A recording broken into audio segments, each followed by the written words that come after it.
Ngithi ake ngiwuhlabe ngiwulawule lo mkhosi ngoba phela okuhlula amadoda kuyabikwa.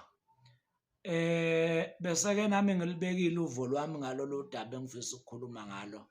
Kodwa bengisafisa ukuthi niyobuka enye insizwa yakaMashobane uMzilikazi eke yabeka ukuphawula kwayo lapha ku TikTok ithi uPresident Y bekumele athathe lolu daba lama allegations abekwa umkhwanazi with high profile individuals aluse kwi-NPA versus uqala commission. Mina kowami umbono ubusobala ngoba benguvezile ukuthi ama-commissions akaze aze asinikeze iziqhamo lezi ziqhamo esithi zithelwe lama-commissions aseziba lusizo nenzuzo ekutheni kube khona abantu abathile ababophekayo nabagwetshwayo ngenxa yama-commissions. Ama-commissions ayarecommenda, but far and above ama-commissions amosha imali more than anything. But nakho kufihlakele okudinga ukuthi kubekwe obala ngale commission upresident ayiproposile.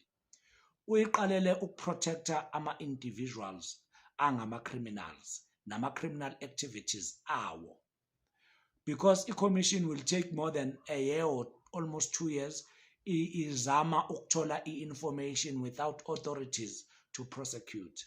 Yena usho njalo ukuthi bazo-recommend ukuthi labo bantu ababoshwe. Sithi-ke thina the allegations level against those individuals athi mabathathwe phela besuke enkantolo beyoqhula icala. Nakho-ke ngihlezi ngikusho because we are all slaves and caged in the law, ukuthi umthetho uthi you are guilty until you prove yourself innocent. Umthetho awusho ukuthi everyone is innocent until proven guilty. That is a fallacy. Uma emsebenzini ku-allegedwa ukuthi wenze into ethile, uyasuspendwa, subsequent to that uxoshwe, mhlawumbe uzuye e-CCMA, i-CCMA mase iyakukhulula ukuthi cha awunalo icala uxoshwe unfairly, but ngokomthetho you were guilty until you have proven yourself innocent. Therefore umuntu oku-allegiwe ukuthi wenze something bekumele ukuthi lawo ma-allegations akhe athathwe asiwe enkantolo nobufakazi obuphethwe obungabe busubmithwa enkantolo. Kodwa-ke nakho kuyincindezelo enkulu ukuthi labo bantu bavikelwe manje, bavikelwe yi-state, bavikelwa umhlonishwa ongahloniphekile. Izondo commission ibe nodumo, yaduma izwe lonke, kodwa sikwaziyo ngayo kodwa ukuthi idle more than a billion of taxpayers money. Akukho okunye sikwaziyo ngayo. Ngithi-ke bafowethu ngiyacela-ke niyilalele lensizwa ihluba udlube ekhasini ichaza le ndaba ukuthi why bekumele ukuthi lamadoda okungcona ashushiswe i-National Prosecuting Authority, NPA, so to say. Nami ngisho njalo. Okukhulu-ke kunakho konke akuvezile engikuthandile isililo enginaso enhlizweni yami engihlezi ngikhuluma ngaso ukuthi isikhathi sikaRamaphosa sesiphelile. Uthi-ke lo mfo wakaKhumalo akhona ama-political parties eParliament athule, kodwa awacabangisha i-vote of no confidence because i-cabal, i-capitalist system iyona manje ephethe umbuso. Ngisho kama-opposition parties athule, kodwa kuwesa kunakho konke ukuthi nabantu baseNingizimu Afrika manje bathule. Ebethi-ke yena angaba apropose referendum ama-opposition parties. Ngithi-ke phezu kwe-referendum bese kumele sisukume sizulele thina. Mina-ke ngilibeke usuku bafowethu futhi ngilicacisa. Ngike ngalicabanga lolu suku ngoJune 16. Bangihleka-ke abantu bengikhuluma nabo lento. Ngithi ngicabanga ukunitshela nonke ey'nkundleni zokuxhumana ukuthi ngizohamba ngisuke lapho engihlala khona mhlambe ku almost 200k kusuka la ngiye e-Union Buildings. Bengithi ngizowalka mhlambe-ke 100k, omunye ngizoqale ngiwudrive mase ngiyawalka ngiye lapha nginxenxa ukuthi mengifika ngifica konke umfundi esekhona eselindile umuntu omdala ikhehla kuphunywa emsebenzini wonke ama-department siyohlangana e-union building.